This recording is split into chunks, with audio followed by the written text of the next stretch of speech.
कहानी की शुरुआत अंतरिक्ष से होती है, जहां ब्रायन हार्पर, जोसिंडा फाउलर और मार्कस चांद की कक्षा में एक सैटेलाइट की मरम्मत कर रहे होते हैं। सब कुछ सामान्य चल रहा होता है। तीनों अपने काम में लगे होते हैं और धरती से लगातार संपर्क में होते हैं। तभी अचानक चांद की सतह की तरफ से एक अजीब सी काली परछाई उनकी ओर बढ़ती दिखाई देती है। पहले तो उन्हें लगता है कि शायद कोई तकनीकी गड़बड़ी है, लेकिन अगले ही पल वह काला झुंड तेजी से उनकी तरफ हमला कर देता है। वह धुएं जैसा नहीं, बल्कि जिंदा मशीन जैसा दिखता है। कुछ ही सेकंड में सैटेलाइट का सिस्टम बंद होने लगता है। मार्कस का सूट खराब हो जाता है और वह अंतरिक्ष में बेकाबू होकर तैरने लगता है। ब्रायन उसे पकड़ने की कोशिश करता है, लेकिन वह काली चीज सीधे मार्कस पर टूट पड़ती है। मार्कस अंतरिक्ष में ही खो जाता है और उसकी मौत हो जाती है। हालात पूरी तरह बिगड़ चुके होते हैं। किसी तरह ब्रायन और जोसिंडा शटल के अंदर लौटते हैं और ब्रायन कंट्रोल संभालकर स्पेसशिप को सुरक्षित धरती पर ले आता है। धरती पर लौटने के बाद शुरुआत में ब्रायन को हीरो माना जाता है, क्योंकि उसने जान बचाकर मिशन को वापस लाया था। लेकिन 1.5 साल तक चली जांच के बाद नासा यह फैसला सुनाता है कि वह घटना किसी रहस्यमयी ताकत की वजह से नहीं, बल्कि इंसानी गलती की वजह से हुई थी। रिपोर्ट में ब्रायन की लापरवाही बताई जाती है। धीरे धीरे उसे नासा से निकाल दिया जाता है और उसकी निजी जिंदगी भी टूट जाती है। उसका तलाक हो जाता है और वह साधारण जिंदगी जीने पर मजबूर हो जाता है। कई साल बाद केसी हाउसमैन नाम का एक शौकिया खगोल शोधकर्ता अपने उपकरणों से चांद की गतिविधियां देख रहा होता है। अचानक उसे डेटा में गड़बड़ी दिखाई देती है। वह देखता है कि चांद धीरे धीरे अपनी कक्षा छोड़ रहा है और धरती के करीब आ रहा है। पहले तो कोई उसकी बात को गंभीरता से नहीं लेता, यहाँ तक कि जब वह नासा को जानकारी देता है तब भी उसे नजरअंदाज कर दिया जाता है। इसी दौरान नासा के वैज्ञानिक भी नोटिस करते हैं कि चांद के एक हिस्से में एक रहस्यमयी छेद दिखाई दे रहा है, जैसे किसी गहरे होल से गैस निकल रही हो। यह सामान्य घटना नहीं होती।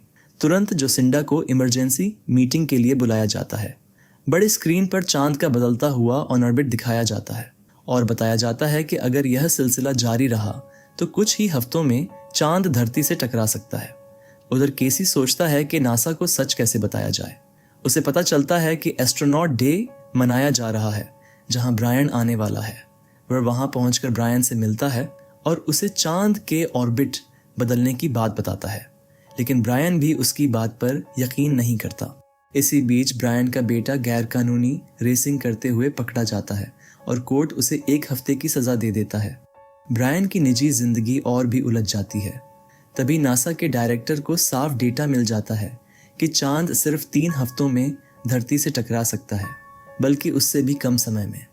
वह आदेश देता है कि यह खबर आम लोगों तक नहीं पहुंचनी चाहिए, लेकिन केसी इस सच्चाई को सोशल मीडिया पर फैला देता है और पूरी दुनिया में अफरा तफरी मच जाती है। नासा तुरंत एक मिशन चांद की तरफ भेजता है ताकि उस रहस्यमयी छेद की जांच की जा सके। धरती पर लोग घबराकर शहर छोड़ने लगते हैं। समुद्र का पानी असामान्य रूप से बढ़ने लगता है और एक बड़े शहर में भयानक बाढ़ आ जाती है। चांद अब आसमान में बेहद करीब दिखाई देने लगता है। उधर चांद पर पहुंचा मिशन उस होल के अंदर एक ड्रोन भेजता है। जैसे ही ड्रोन अंदर जाता है उसे अजीब संरचना दिखाई देती है, लेकिन अचानक वही काली परछाई फिर से हमला कर देती है। कुछ ही पलों में संपर्क टूट जाता है और पूरा मिशन खत्म हो जाता है। सभी अंतरिक्ष यात्री मारे जाते हैं। धरती पर हालात और बिगड़ जाते हैं। नासा का डायरेक्टर गुपचुप तरीके से भागने की तैयारी करने लगता है, लेकिन वह जोसिंडा को बुलाकर कहता है कि सच पता करना जरूरी है। वह उसे एक खास व्यक्ति से मिलने को कहता है, जो बताएगा कि नासा असल में क्या छुपा रहा है। जोसिंडा उस गुप्त जगह पर पहुंचती है जहां उसकी मुलाकात होल्डन फील्ड नाम के एक व्यक्ति से होती है। वह उसे पुराने मिशन की रिकॉर्डिंग दिखाता है, वही 2011 वाला रिपेयर मिशन जिसमें ब्रायन, जोसिंडा और मार्कस थे।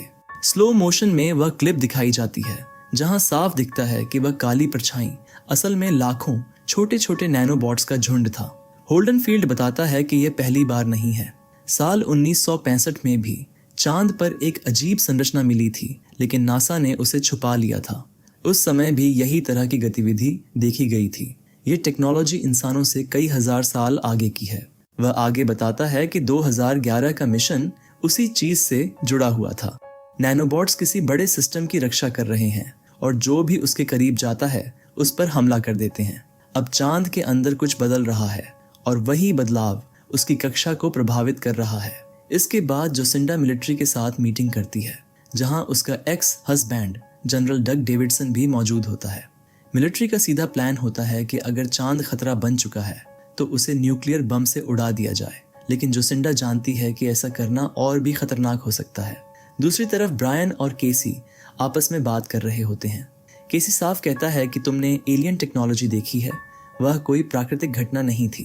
ब्रायन अब भी पूरी तरह यकीन नहीं कर पाता, लेकिन अंदर ही अंदर उसे एहसास होने लगता है कि कुछ बड़ा छुपाया गया है। तभी जोसिंडा को याद आता है कि होल्डन फील्ड ने एक खास EMP डिवाइस के बारे में बताया था जो उन नैनो क्रिएचर्स को खत्म कर सकता है। वह यह बात अपने एक्स हस्बैंड को बताती है और समझाती है कि न्यूक्लियर हमला समाधान नहीं है, सही तरीका EMP हो सकता है। कुछ ही देर बाद नेशनल सिक्योरिटी के लोग ब्रायन को लेने आ जाते हैं। ब्रायन और केसी दोनों को नासा हेडक्वार्टर लाया जाता है। वहां जोसिंडा उन्हें पूरी सच्चाई बताती है। वह पुरानी रिकॉर्डिंग दिखाती है जिसमें ड्रोन को चांद के उस होल के अंदर भेजा गया था और कैसे वही काली ताकत उस पर टूट पड़ी थी। केसी बताता है कि नैनोबॉट्स चांद के कोर के साथ कुछ कर रहे हैं, शायद उसकी ऊर्जा को बदल रहे हैं। इसी वजह से चांद का ऑर्बिट अस्थिर हो गया है और वह धरती की ओर खींच रहा है। अब जोसिंडा को ब्रायन की जरूरत होती है एक नए मिशन के लिए, लेकिन ब्रायन साफ कहता है कि अगर उसे यह मिशन करना है तो पहले उसके बेटे को जेल से बाहर निकाला जाए। मजबूरी में सरकार उसकी शर्त मान लेती है। मिशन की तैयारी शुरू हो जाती है। एक स्पेसशिप तैयार किया जाता है और EMP डिवाइस उसमें लोड की जाती है। उधर धरती पर हालात और बिगड़ते जा रहे होते हैं। ज्वालामुखी फटने लगते हैं, भूकंप आते हैं और शहरों में अफरा तफरी मच जाती है। चांद अब पहले से कई गुना बड़ा दिखाई दे रहा होता है। ब्रायन का बेटा जेल से बाहर आता है और अपने पिता से मिलता है, लेकिन उसी समय मिशन लॉन्च साइट पर जोरदार भूकंप आता है। रनवे फटने लगते हैं और स्पेसशिप हिलने लगता है। हालात ऐसे हो जाते हैं कि लॉन्च करना लगभग नामुमकिन लगता है। अब सवाल यह है कि क्या यह मिशन समय पर उड़ान भर पाएगा या चांद धरती से टकराने वाला है। केसी घबराया हुआ जोसिंडा के पास पहुंचता है और बताता है कि चांद अब पहले से भी ज्यादा तेजी से धरती की तरफ बढ़ रहा है। समय लगभग खत्म हो चुका है। अब जोसिंडा के पास कोई और रास्ता नहीं बचता। वह एक बेहद जोखिम भरा लॉन्च प्लान करती है जिसमें ब्रायन के साथ केसी को भी जाना होगा। मिशन अब आखिरी उम्मीद बन चुका है। मिशन पर जाने से पहले ब्रायन और जोसिंडा अपने अपने बच्चों से मिलते हैं। ब्रायन अपने बेटे से कहता है कि तुम एक सुरक्षित जगह पर चले जाओ जहां जोसिंडा का एक्स हस्बैंड जनरल डग डेविडसन मौजूद है। हालात तेजी से बिगड़ रहे होते हैं, लेकिन अब रुकने का समय नहीं है। लॉन्च शुरू होने ही वाला होता है कि तभी एक जबरदस्त ग्रेविटी वेव धरती की ओर बढ़ती दिखाई देती है। चारों तरफ हड़कंप मच जाता है। काउंटडाउन जारी रहता है और आखिरी सेकंड पर रॉकेट लॉन्च हो जाता है। ग्रेविटी वेव लॉन्च साइट को तबाह कर देती है, लेकिन स्पेसशिप किसी तरह बच निकलता है। कुछ ही समय में तीनों चांद के बेहद करीब पहुंच जाते हैं। केसी उत्साह में अपने मोबाइल से चांद की तस्वीर लेने लगता है।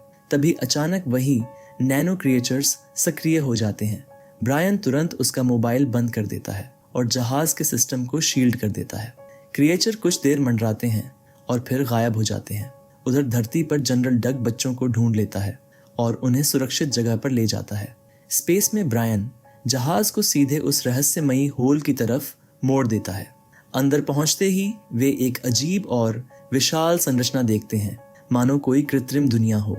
तभी नैनो क्रिएचर फिर से हमला करने आते हैं, लेकिन उसी वक्त चांद के कोर से एक तेज हरी रोशनी निकलती है और उनका स्पेसशिप अंदर की ओर खींच जाता है। तीनों बेहोश हो जाते हैं।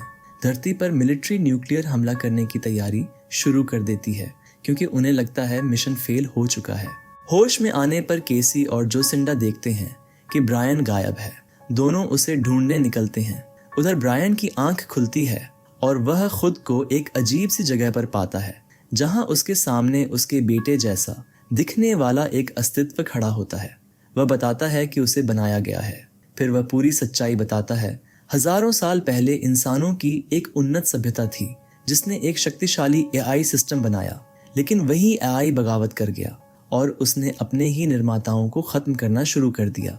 चांद असल में एक मेगा स्ट्रक्चर है जिसे इंसानों ने खुद को बचाने के लिए बनाया था। नैनो क्रिएचर वही बागी एआई हैं। ब्रायन वापस जहाज तक लौट आता है। वह देखता है कि स्पेसशिप पूरी तरह ठीक कर दिया गया है। उसी समय धरती पर मिलिट्री न्यूक्लियर लॉन्च करने ही वाली होती है, लेकिन जनरल डग आखिरी पल पर उन्हें रोक देता है। अब फैसला करना होता है। केसी कहता है कि वह ईएमपी डिवाइस के साथ यहीं रुकेगा और बाकी दोनों धरती पर लौट जाएं। ब्रायन उसे रोकने की कोशिश करता है, लेकिन केसी नहीं मानता।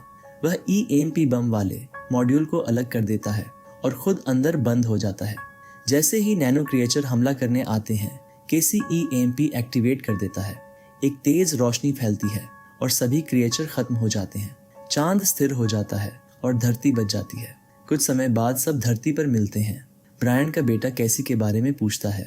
ब्रायन शांत होकर कहता है कि उसी ने सबको बचाया है। आखिरी दृश्य में केसी दिखाई देता है। वह एक सफेद खाली जगह में खड़ा होता है जहां उसकी माँ जैसा एक डिजिटल रूप सामने आता है। वह बताती है कि अब तुम भी इस सिस्टम का हिस्सा हो। तुम चांद का हिस्सा बन चुके हो। और यहीं मूनफॉल की कहानी खत्म होती है।